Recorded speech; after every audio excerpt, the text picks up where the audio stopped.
అందరికీ నమస్కారం అండి. ఫ్రెండ్స్, మనకి ఇప్పుడిప్పుడే ఉద్యోగులకు సంబంధించిన మరొక ముఖ్యమైన అప్డేట్ అయితే రావడం జరిగిందండి. అదేమిటంటే అవుట్‌సోర్సింగ్ ఉద్యోగులు ప్రభుత్వానికి ముఖ్యమైన ప్రకటన అంటూ ఇప్పుడిప్పుడే మనకొక బ్రేకింగ్ న్యూస్ అప్డేట్ అయితే రావడం జరిగిందండి. అయితే ఇందుకు సంబంధించిన పూర్తి వివరాలైతే మన వీడియోలో తెలుసుకుందామండి. వీడియో మాత్రం ఎక్కడా స్కిప్ చేయకుండా చూడండి ఫ్రెండ్స్. అప్పుడే మనకి పూర్తి సమాచారం అయితే తెలుస్తుంది. ఇక లేట్ చేయకుండా వివరాల్లోకి వెళ్ళిపోదాము. ఇక గిరిజన సంక్షేమ గురుకుల పాఠశాలల్లో పనిచేస్తున్న అవుట్‌సోర్సింగ్ ఉపాధ్యాయుల సమస్యలు న్యాయమైనవని, వారిని పరిష్కరించాలని సిఐటియు జిల్లా ప్రధాన కార్యదర్శి వై మన్మథరావు డిమాండ్ చేశారు.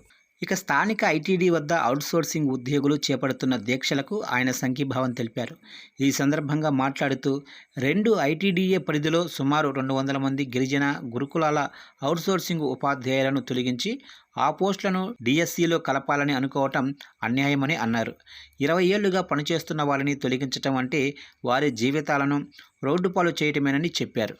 గురుకులాల్లో విద్యార్థులకు విద్య అందిస్తూ వారి ఆరోగ్య బాగోగులు చూస్తూ సేవలందించిన 8 ఏళ్ల నుంచి జీతాలు పెరగని దయనీయ స్థితిలో ఉన్నారని ఆవేదన వ్యక్తం చేశారు.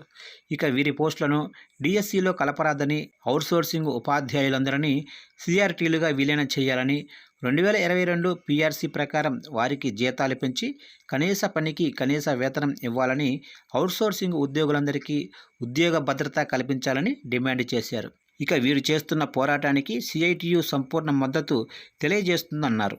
ఇక డీఎస్సీ నుంచి తమ పోస్టులను మినహాయించాలని కోరుతూ 9 రోజులుగా ఐటీడీఏ వద్ద దీక్షలు చేపడుతున్న అవుట్‌సోర్సింగ్ ఉపాధ్యాయులకు ఏపీ ప్రభుత్వ కాంట్రాక్ట్ అవుట్‌సోర్సింగ్ ఉపాధ్యాయుల జేఏసీ జిల్లా కార్యదర్శి బివి రమణ మద్దతు తెలిపారు. ఈ సందర్భంగా ఆయన మాట్లాడుతూ 15 ఏళ్లుగా ఉపాధ్యాయులుగా పనిచేస్తున్న వారిని రోడ్డున పడేయాలని చూడటం సరైనది కాదన్నారు.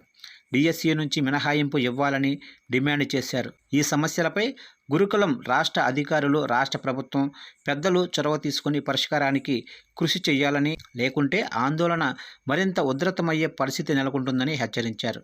కార్యక్రమంలో గిరిజన సంక్షేమ సంఘం ఉత్తరాంధ్ర జిల్లాల కార్యదర్శి పాలక రంజిత్ కుమారు, అవుట్‌సోర్సింగ్ ఉపాధ్యాయులు యూనియన్ నాయకులు దివాకర్, రమేష్, వెంకట్ తదితరులు పాల్గొన్నారు. ఇక గిరిజన సంక్షేమ గురుకుల పాఠశాల, కళాశాలల్లో పనిచేస్తున్న అవుట్‌సోర్సింగ్ ఉపాధ్యాయులు, అధ్యాపకులకు ఉద్యోగ భద్రత కల్పించాల్సిన అవసరం టీడీపీకి, ప్రభుత్వానికి ఉందని మాజీ డిప్యూటీ సీఎం పి రాజన్న దొర చెప్పారు.